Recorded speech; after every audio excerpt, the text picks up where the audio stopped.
தமிழ்நாட்டின் வளர்ச்சி பயணத்தில் ஒருவரையும் பின்தங்க விடமாட்டோம். வெல்வோம் ஒன்றாக.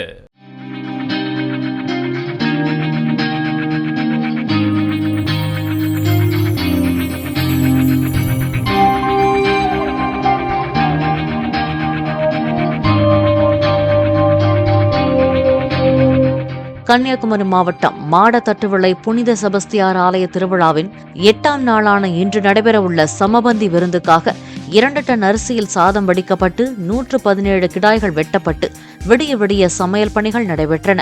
இந்த ஆலயத்தில் திருவிழா கடந்த 16ஆம் தேதி தொடங்கி விமரிசையாக நடைபெற்று வருகிறது.